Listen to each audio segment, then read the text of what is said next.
اعوذ باللہ من الشیطان الرجیم بسم اللہ الرحمن الرحیم۔ محترم دوستو، آج کی اس ویڈیو میں ہم آپ کو استخارہ کا مسنون طریقہ اور استخارے کی دعا سکھلائیں گے کہ استخارہ کس طرح کیا جاتا ہے۔ بعض لوگ دھوکہ دیتے ہیں، وہ کہتے ہیں جی ہم استخارہ کریں گے اور آپ سے اتنے پیسے لیں گے، تو اس میں پیسے دینے کی، کسی سے استخارہ کروانے کی ضرورت نہیں ہے، بلکہ ہر آدمی کو چاہیے کہ وہ خود استخارہ کرے۔ تو آئیے استخارے کی دعا اور استخارے کی جو فضیلت آپ صلی اللہ علیہ وسلم سے منقول ہے اس کو پہلے پڑھتے ہیں۔ اعوذ باللہ من الشیطان الرجیم، بسم اللہ الرحمن الرحیم۔ حضرت جابر بن عبداللہ رضی اللہ تعالی عنہ کا بیان ہے کہ رسول اللہ صلی اللہ علیہ وسلم ہمیں تمام کاموں میں استخارہ کرنے کی ایسے تعلیم دیتے جیسے قرآن کریم کی کسی سورت کی تعلیم دیتے۔ آپ صلی اللہ علیہ وسلم فرماتے، جب تم میں سے کوئی شخص کوئی کام کرنا چاہے تو فرض کے علاوہ 2 رکعت نماز پڑھے، پھر یہ دعا پڑھے۔ دعا یہ ہے: اللہم انی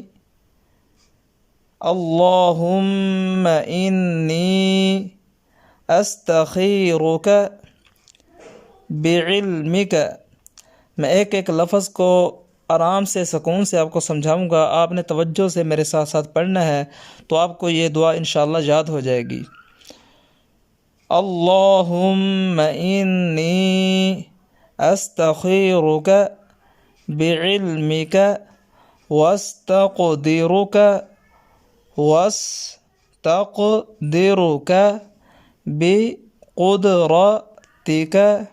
بقدرتک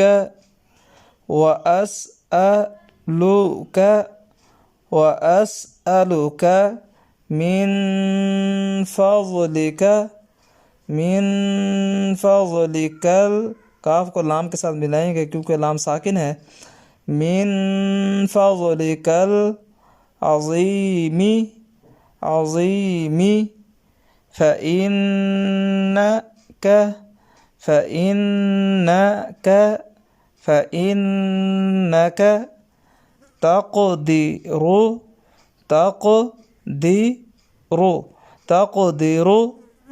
تقدر ولا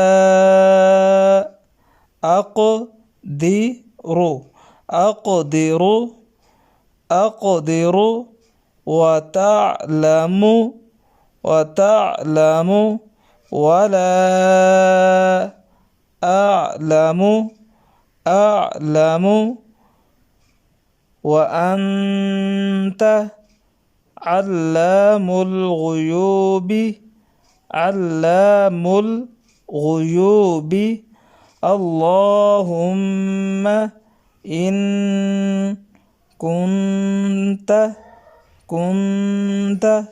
تعلم أن هذا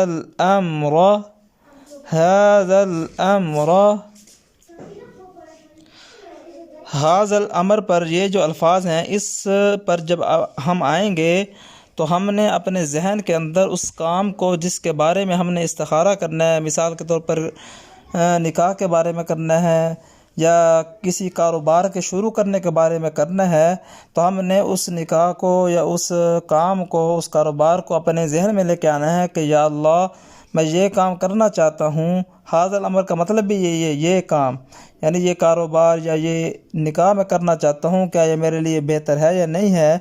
تو اس جگہ پر حاضر الامر کے جو الفاظ ہیں یہ والے، یہاں پر جو ہے اپنے ذہن میں اس کام کو لے کے آئیں گے اور آگے دعا پڑھیں گے: ان هذا الامر خیر لی فی دینی ومعاشی وعاقبت امری فاقدره فاقدره لي ويسره لي ثم بارك لي فيه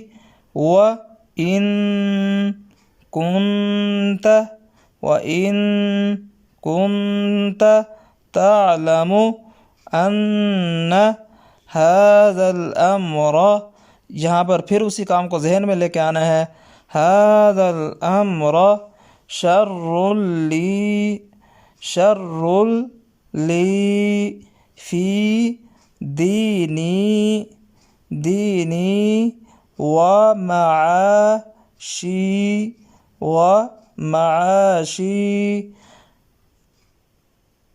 وعاقبة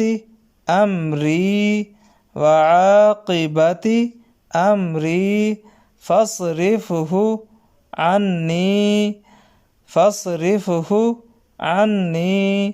واصرفني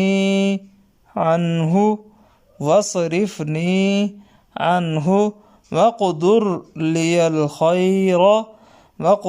لي الخير حيث كان ثم أرضني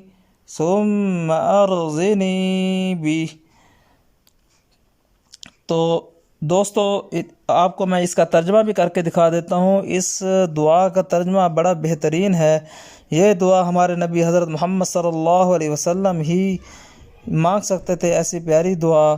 تو آئیے میں آپ کو اس کا ترجمہ بھی کر کے دکھا دیتا ہوں کہ اے اللہ، بے شک میں تجھ سے تیرے علم کے ساتھ بھلائی طلب کرتا ہوں، اور تجھ سے تیری قدرت کے ساتھ طاقت طلب کرتا ہوں، اور میں تجھ سے تیرے فضل عظیم کا سوال کرتا ہوں، کیونکہ تو قدرت رکھتا ہے اور میں قدرت نہیں رکھتا، تو جانتا ہے اور میں نہیں جانتا، تو غیبوں کو خوب جانتا ہے۔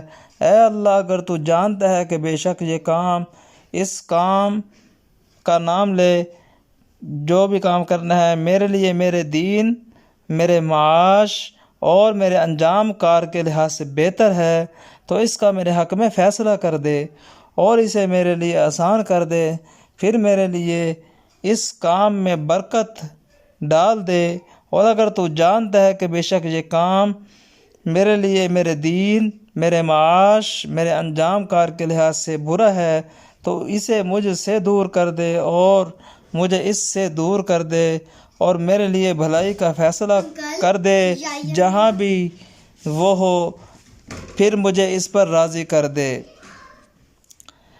تو استخارے کے اندر ایک یہ بات بھی ہے کہ جب آپ یہ دعا پڑھ لیں گے اور نوافل پڑھیں گے، اس دعا کے پڑھنے کے بعد آپ نے اپنے دل کی طرف دیکھنا ہے۔ اگر آپ کا دل مطمئن ہے اس کام کو کرنے کے لیے، تو یہ اللہ کی طرف سے ایک رہنمائی ہے، تو آپ جس طرف اطمینان دل کا ہو جائے تو آپ اسی کام کو کر لیں۔ اگر اطمینان نہ ہو تو پھر دوسری مرتبہ پھر ایسے ہی 2 رکعت پڑھ کے یہی دعا مانگیں، پھر تیسری مرتبہ، اور اگر جو ہے پھر بھی دل مطمئن نہ ہو تو 7 مرتبہ جب آپ یہ عمل کریں گے تو اللہ تبارک و تعالیٰ آپ کو ضرور جو ہے بھلائی عطا فرما دے گے۔ امید ہے آپ کو ہماری یہ ویڈیو پسند آئی ہوگی۔ اگر آپ کو یہ ویڈیو پسند آئی ہے تو ہمارے چینل کو ضرور سبسکرائب کریں اور اس ویڈیو کو زیادہ سے زیادہ شیئر کریں، تاکہ ہمارے پریشان بھائیوں کو جو ہے رہنمائی مل سکے، وہ بھی اپنا ہر کام استخارے کے ساتھ کر سکیں۔ ہماری ویڈیو کو لائک بھی کر دیں، شیئر بھی کر دیں۔ جزاک اللہ خیرا۔ السلام علیکم ورحمۃ اللہ وبرکاتہ۔